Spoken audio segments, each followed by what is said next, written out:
unfortunately. And Cassidy, who is terrific at what she does, such a pro. I loved how she handled that as well. And we should point out, by the way, that Michael Malone did reach out to Cassidy Hubbard, a very talented sideline reporter from ESPN, to apologize. Anyone who knows Malone knows he's not only a great coach, but he is a gentleman, and he said he felt terrible about it. He said that Cassidy just caught him at the wrong moment after watching that Blazers run to close out that quarter. Can the Michael Porter Jr. got a good look at it, couldn't put it down. You know, it's not often that you'd say, hey, a team up 14, start playoffs bracket challenge for your chance to win big. Play free, NBA.com/bracket. You just consider all the playoff experience that the Blazers have. You see the run now, 9-0, as they have trimmed a 20-point Denver lead down to 11.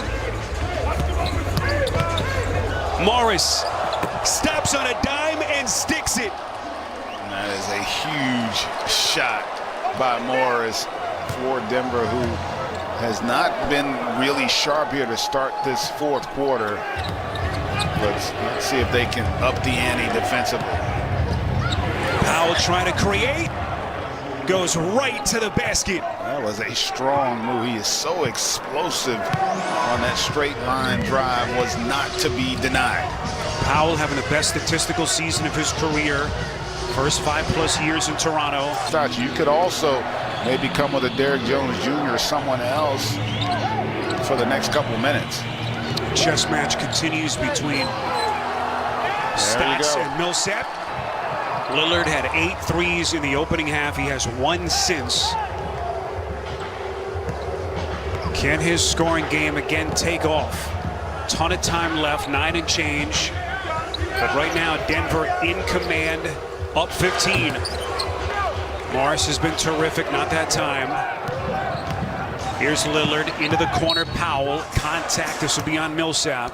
And yeah, you want threes, but if I'm Portland, I'm attacking the rim and trying to get fouls and get to the free throw line, because that is going to be a big friend of yours if you're Portland down the stretch here. 13-point game, plenty of time, but this next minute, maybe 2 stretch is going to be big with the Joker on the bench. Look at all those whistles, the free throws. Michael Porter Jr. with another triple. And just for context, folks, we did the Knicks Hawks game last night, and what were there, 26 free throws attempted in the entire game? Little different. Morris, and the finish. Didn't call his number much in game 1. Here comes Lillard off glass. Not that time, and the rebound by Millsap, as the Blazers offense has once again escaped. Porter out front. Blazers need to put some stops together. Millsap off balance. Green is. You were surprised. You take that amazing run that Lillard had in the first half. It's been a bit of a rudderless attack as C.J. McCollum goes glass. They look so good in game 1, but for some reason tonight they just didn't have that urgency at the beginning of this game. Yeah, and I'm surprised because this is not a team that hasn't been in this situation. A lot of experience on that roster, particularly in that backcourt, and the sense of urgency just wasn't there. You know, outside of Lillard, they didn't really get a lot from some of the other guys. Even if you get going offensively, your defense has got to be able to string stops together. And even with this second unit out here for Denver, Portland has not been able to come up with stops consistently. Millsap on a little step back, and that'll be a Will Barton still not ready to come back, and tonight they've gotten a little bit from a bunch of different players. Yeah, they've done a really good job, and you know, think about it.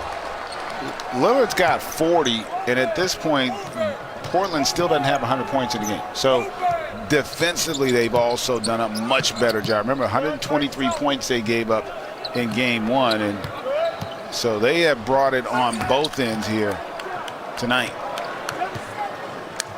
And again, we were touching on it earlier, the psychology of a 7-game series, the pendulum swings.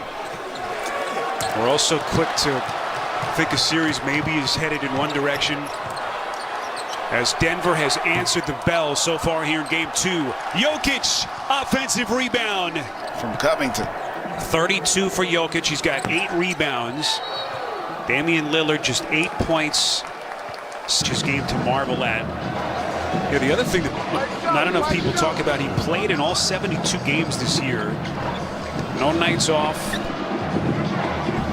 No injury management. Kind of a throwback, something that's been a rarity. And here he comes again. Great cut, and then also as Powell answers right back quickly, but a beautiful pass there by Campazzo. Jokic has now tied Dan Issel for first on Denver's all-time playoffs rebounds list. The great Dan Issel, one of the all-time names in Nuggets franchise history. Jokic thought about it, now to Campazzo. That's an open 3. It's one of the most explosive backcourts in the league. And Morris just swallowed up Lillard. And then McCollum is going to be called on a reach-in foul. And now, no, he is not. What, he's pretty happy though. He's feeling good about himself. And team devastated by injuries. He got just that. They've been terrific, and really everybody who's played for Denver tonight has had a positive impact on the game. Man, that's really impressive. Jokic